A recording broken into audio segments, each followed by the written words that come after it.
Sarah Martinez never imagined that wearing her father's old military jacket would land her in handcuffs. The 28-year-old nurse had thrown on the weathered green jacket that morning when the November chill bit through her scrubs during her walk to work at the Veterans Affairs Hospital in San Diego.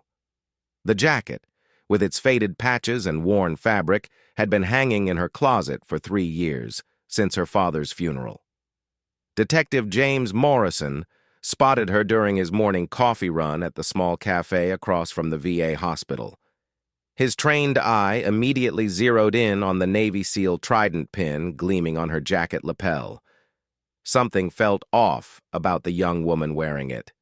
She looked too young, too soft around the edges.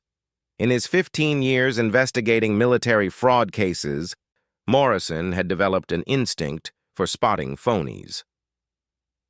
"Excuse me, miss?" Morrison approached Sarah as she waited in line for her usual coffee order. His badge gleamed under the fluorescent lights. "I couldn't help but notice your trident pin. Are you active duty?" Sarah looked down at the pin she had forgotten was even there. "Oh, this? No. It belonged to my father. I just grabbed his jacket this morning because it was cold." Morrison's suspicion deepened. The pin wasn't just any decorative piece. It was the genuine Navy SEAL warfare pin, earned only after completing one of the military's most grueling training programs. People didn't just inherit these pins casually. "Can I see some identification, please?" Morrison's tone grew more formal. "And do you have any documentation proving your right to wear that insignia?" Sarah fumbled for her wallet, confused by the sudden interrogation. "I'm sorry, I don't understand. It's just my dad's old jacket. I'm a nurse here at the VA." As Morrison examined her driver's license, other customers in the cafe began to stare. Sarah felt her cheeks burning with embarrassment. She had no idea that wearing military insignia without authorization was a federal crime under the Stolen Valor Act. "Ma'am, I'm going to need you to come with me," Morrison said, his hand moving to his handcuffs. "You're under arrest for violation of the Stolen Valor Act, specifically for wearing unauthorized military decorations." The cafe fell silent as Morrison read Sarah her rights. The other customers watched in shock as the young nurse, still in her blue scrubs, was led away in handcuffs. Her coffee order remained unclaimed on the counter. At the police station, Sarah sat in a sterile interrogation room, still wearing her father's jacket. She couldn't stop her hands from shaking as she tried to explain her situation to Morrison and his partner, Detective Lisa Chen. "My father was Carlos Martinez," Sarah said, her voice trembling. "He served in the Navy for 20 years. He died 3 years ago from cancer, complications from chemical exposure during his service. I live in his house now, and I just grabbed his jacket this morning." Morrison remained skeptical. "Do you have any proof of your father's service record? Any documentation that shows he earned this trident?" Sarah shook her head. "Most of his military stuff was destroyed in a house fire when I was in college. He never talked much about his service anyway. He said some things were better left in the past." Detective Chen leaned forward. "The Stolen Valor Act is serious business. People who fake military service, especially elite units like the SEALs, face heavy fines and potential jail time. We've seen too many cases of people trying to gain respect or benefits they didn't earn." As the hours passed, Sarah's situation grew more dire. Without documentation proving her father's service, she faced charges that could result in thousands of dollars in fines and up to 6 months in federal prison. The irony wasn't lost on her that she worked every day helping veterans, only to be accused of dishonoring their service. Morrison contacted the Navy Personnel Command to run Carlos Martinez's name through their databases, but the search came back with limited information. Many records from the era when Carlos would have served were incomplete or classified, especially for special operations personnel. By evening, local news stations had picked up the story. "Nurse arrested for stolen valor" scrolled across television screens throughout San Diego. Sarah's mugshot, still wearing her father's jacket, appeared on social media with hundreds of comments from angry veterans calling for justice. Sarah's public defender, Michael Torres, arrived at the jail that evening with little hope to offer. "The evidence is straightforward," he told her through the glass partition. "You were wearing unauthorized military insignia, without proof of your father's service. We have very little to work with." Sarah spent her first night in jail on a narrow cot, staring at the ceiling and wondering how her life had fallen apart so quickly. She thought about her father, wishing he had told her more about his military service. She remembered how he would sometimes wake up screaming from nightmares, how he would stare off into the distance during family gatherings, how he always changed the subject when anyone asked about his time in the Navy. The next morning brought a parade of reporters to the jail. The story had gained national attention as another example of stolen valor, with veterans groups calling for Sarah to face the full penalty of the law. Social media was brutal. Thousands of comments from people who had never met her, calling her a fraud and a disgrace. Detective Morrison felt confident in his arrest. Another case closed, another stolen valor perpetrator caught. But something nagged at him as he reviewed the case file. Sarah's reaction had seemed genuinely confused rather than the defiant anger he usually saw from people caught faking military service. Her work history at the VA hospital showed years of dedicated service to veterans. It didn't fit the typical profile. Still, the law was the law. Without proof of Carlos Martinez's military service, specifically his SEAL qualification, Sarah would face the consequences of wearing insignia she had no right to wear. Morrison had seen too many cases where people claimed inherited military items to justify their stolen valor. Family stories could be fabricated as easily as fake service records. As Sarah's second day in custody began, she had no way of knowing that her case was about to take a dramatic turn. 3,000 miles away, in a Pentagon office overlooking the Potomac River, a Navy admiral was about to read a news report that would change everything. Admiral Robert Hayes was drinking his morning coffee when the news alert popped up on his tablet. The headline about a nurse arrested for stolen valor caught his attention, but it was the name Carlos Martinez that made him nearly choke on his drink. The accompanying photo showed a young woman in handcuffs, wearing a military jacket with a Navy SEAL trident clearly visible. Hayes set down his coffee with trembling hands. Carlos Martinez, a name he hadn't spoken aloud in 25 years, but one that haunted his dreams. Charlie, as everyone called him, had been more than just another SEAL in Hayes's unit. He had been the best operator Hayes had ever served with, and the man who had saved his life during a classified mission that officially never happened.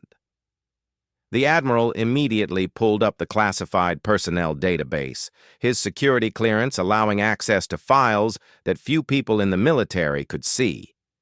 There it was. Carlos Martinez, Chief Petty Officer, Navy SEAL Team 6. Multiple deployments to classified locations. Purple Heart, Bronze Star with V device, Silver Star. And next to his name, a notation that made Hayes's blood run cold. Deceased, cancer, service-related. Hayes grabbed his secure phone and dialed the Pentagon's legal department. "This is Admiral Hayes. I need to speak with the JAG officer handling stolen valor cases immediately. We have a situation in San Diego that requires urgent attention." Meanwhile, in San Diego, Sarah's situation was deteriorating rapidly. Her story had gone viral on social media, with thousands of veterans expressing outrage at what they saw as another case of stolen valor. The hashtag #FakeSeal was trending nationally. Protesters had gathered outside the jail, some carrying signs reading "Honor Real Heroes" and "Prosecute Stolen Valor." Sarah's supervisor at the VA hospital, Dr. Patricia Williams, watched the news coverage with growing concern. She had worked with Sarah for 4 years and knew her dedication to veterans was genuine. Something about this case didn't feel right. Dr. Williams decided to visit some of the older veterans who had been patients at the hospital for years, hoping someone might remember Carlos Martinez. Her search led her to Frank Sullivan, an 82-year-old Vietnam veteran who spent most of his days in the hospital's recreation room, reading and playing chess with other patients. "Carlos Martinez?" Frank's eyes lit up with recognition. "Hell yes, I remember Charlie. Quiet guy, never talked about what he did in the Navy, but you could tell he was special ops. Had that look in his eyes, you know? Like he'd seen things the rest of us couldn't imagine." Frank continued, his voice growing more animated. "Charlie used to come here for treatment, lung problems from some kind of chemical exposure. Never complained, never wanted any special attention. But I could tell the man was hurting, both inside and outside. His daughter used to drive him to appointments sometimes. Sweet girl, looked just like the one they're showing on the news." Dr. Williams felt a surge of hope. "Do you remember anything else about his military service?" Frank lowered his voice and leaned closer. "Charlie saved my nephew's life in Afghanistan. My nephew Rick was a SEAL too, and he told me stories about Charlie Martinez that would curl your hair. Said Charlie was a legend in the teams, but that he'd been through hell on some mission that went sideways. Rick said Charlie never got the recognition he deserved because whatever happened was classified beyond belief." While Dr. Williams was gathering this information, Admiral Hayes was on a military transport plane from Washington, D.C. to San Diego. He had used his authority to immediately classify Sarah's case as a matter of national security, temporarily halting the civilian prosecution. His aide, Commander Jennifer Walsh, sat across from him, reading through the classified files Hayes had authorized her to see. "Sir," Commander Walsh said, looking up from the documents, "this Carlos Martinez was involved in Operation Silent Thunder, wasn't he?" Hayes nodded grimly. "The mission that never officially happened. Charlie saved my life and the lives of 12 other SEALs during that operation. If not for his actions, we would have lost the entire team." Commander Walsh read further. "It says here that Chief Martinez was exposed to unknown chemical agents during the mission. The report indicates potential long-term health consequences." "Charlie knew the risks," Hayes replied, staring out the airplane window. "We all did, but he went in anyway because it was the right thing to do. And now his daughter is being prosecuted for wearing his insignia he earned with his blood." Back in San Diego, Detective Morrison was facing pressure from his superiors to wrap up the case quickly. The media attention was intense, and the district attorney's office wanted a quick resolution to show they were tough on stolen valor cases. "The evidence is clear-cut," Morrison told his partner as they reviewed the file. "She was wearing unauthorized insignia. Her story about inheriting it from her father doesn't check out because we can't verify his service record." Detective Chen, however, was having doubts. "Something's bothering me about this case. I've been reading her employment records from the VA hospital. This woman has spent 4 years taking care of veterans. She's won employee awards for her compassion and dedication. Why would someone who clearly respects military service commit stolen valor?" Morrison shrugged. "Maybe she thought wearing the pin would give her credibility with the veterans she works with. People do crazy things for respect." As evening approached, Sarah sat in her jail cell, reading letters that had begun arriving from around the country. Most were hate mail from people calling her a disgrace, but a few offered support. One letter particularly moved her. It was from a Gold Star mother who had lost her son in Afghanistan. "Dear Sarah," the letter read, "I don't know if your story is true, but something in your eyes in that photo reminds me of my son after his deployments. If your father really was a SEAL, then he carried burdens that few people can understand. I'm praying for you." Sarah wiped away tears as she finished reading the letter. She thought about her father's nightmares, his sudden mood changes, the way he would disappear for hours without explanation. She had always attributed it to his cancer treatment, but now she wondered if there was something deeper. Her public defender visited again that evening with discouraging news. The prosecutor is offering a plea deal. Admit guilt, pay a fine, and serve 30 days in jail. It's better than the maximum sentence you could face at trial." Sarah shook her head. "I won't admit to dishonoring my father's service. If he earned that pin, then I had every right to wear his jacket." As the sun set over San Diego, Admiral Hayes's plane touched down at Naval Air Station North Island. He had made a decision that would risk his own career to set the record straight. The truth about Carlos Martinez and Operation Silent Thunder was about to come to light, but it would mean revealing classified information that had been buried for 25 years. The Admiral checked his secure phone and saw multiple messages from Pentagon officials questioning his decision to intervene in what appeared to be a simple stolen valor case. Hayes knew that by morning, he would have to choose between protecting state secrets and protecting the daughter of the man who had saved his life. Sarah spent another sleepless night in her cell, unaware that the next morning would bring revelations that would not only clear her name, but also finally give her father the recognition he had been denied for decades. The San Diego courthouse buzzed with activity as Admiral Hayes strode through the hallways, his dress blue uniform drawing stares from everyone he passed. News crews, having caught wind that a high-ranking Navy official was involved in the stolen valor case, scrambled to position their cameras. Sarah's arraignment was scheduled for 9 a.m., but Hayes had arrived an hour early to meet with the prosecutor and judge in chambers. Detective Morrison watched from across the courthouse lobby as the Admiral approached. Something about the man's bearing and the urgent way he moved told Morrison that this case was about to become much more complicated than a simple stolen valor prosecution. In the judge's chambers, Admiral Hayes sat across from Judge Rebecca Thompson and District Attorney Mark Stevens. The Admiral had brought a sealed folder marked with multiple classification stamps. "Your Honor," Hayes began, "what I'm about to tell you is classified at the highest levels of government.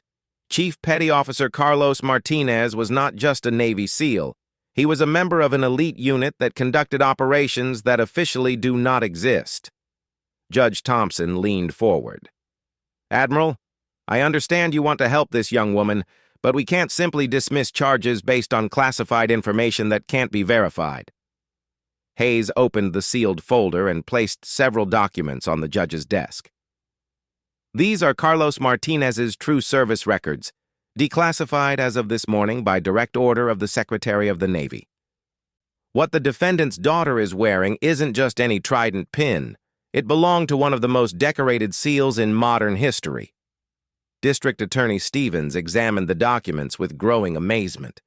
The service records showed deployments to locations that were still classified, commendations that had never been made public, and a final mission designation, Operation Silent Thunder. "Chief Martinez saved the lives of 14 Navy SEALs, including myself, during a mission to extract intelligence assets from a hostile nation," Hayes continued, his voice growing thick with emotion. "He was exposed to chemical weapons during that operation, which ultimately led to the cancer that killed him 3 years ago." The Admiral pulled out a photograph from the folder, a group of SEALs in combat gear, standing in front of a helicopter. Hayes pointed to a young man in the center of the group. "That's Carlos Martinez, age 28, the same age his daughter is now." Judge Thompson studied the photograph, then looked at the Admiral. "Why wasn't his service properly documented in the public records?" "Because Operation Silent Thunder never officially happened," Hayes replied. "The mission was so sensitive that everyone involved was sworn to secrecy. Charlie, Chief Martinez, carried that secret to his grave, never telling his daughter about the true nature of his service." Meanwhile, in the courthouse hallway, Sarah sat with her public defender, unaware of the meeting taking place in the judge's chambers. She had spent 3 days in jail and looked exhausted. The media circus surrounding her case had grown beyond anything she could have imagined. Dr. Williams from the VA hospital approached Sarah in the hallway, accompanied by Frank Sullivan, the elderly veteran who remembered her father. "Sarah," Dr. Williams said gently, "I want you to meet Frank. He knew your father." Frank took Sarah's hands in his weathered ones. "Your daddy was a hero, sweetheart. A real hero.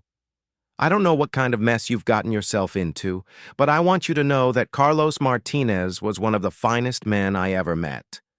Sarah's eyes filled with tears. "I wish he had told me more about his service. I feel like I barely knew him." Frank nodded knowingly. "Men like your father carry burdens that ordinary people can't understand. The fact that he never talked about it probably means he did things that saved a lot of lives." At that moment, the doors to the judge's chambers opened, and Admiral Hayes emerged with the prosecutor and judge. The Admiral's eyes immediately found Sarah in the hallway. The resemblance to her father was unmistakable. The same determined jawline, the same dark eyes that seemed to hold depths of unspoken thoughts. "Miss Martinez," Judge Thompson called out, "I need to see you and your attorney in my chambers immediately." As Sarah entered the judge's chambers, Admiral Hayes stood at attention. "Miss Martinez, my name is Admiral Robert Hayes. I served with your father in the United States Navy." Sarah stared at the Admiral in confusion. "I'm sorry, sir, but my father never mentioned anyone by that name."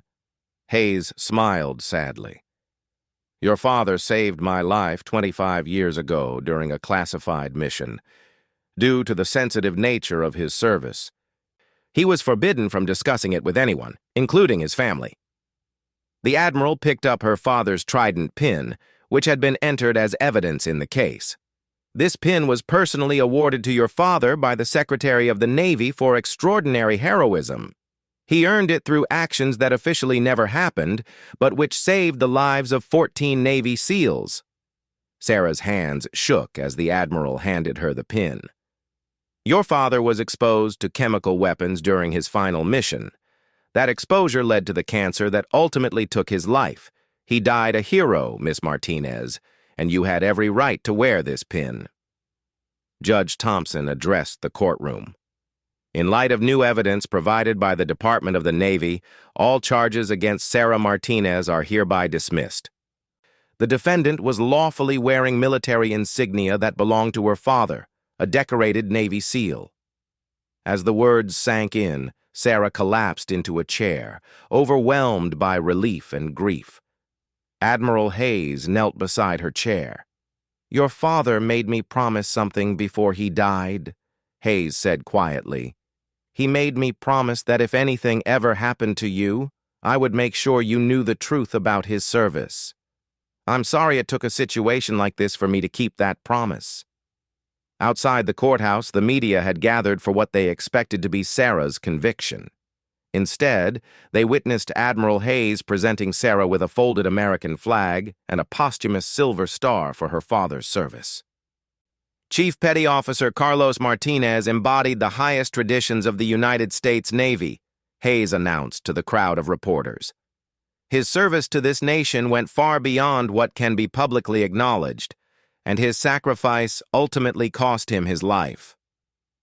Detective Morrison stood in the crowd, feeling a mixture of embarrassment and admiration. His quick arrest had nearly resulted in a grave injustice. He approached Sarah as she left the courthouse. "Miss Martinez, I owe you an apology. I was doing my job, but I should have investigated more thoroughly before making an arrest." Sarah shook Morrison's hand. "Detective, you were protecting the honor of military service. I understand why you did what you did. I just wish my father had been able to tell me the truth about his service while he was alive."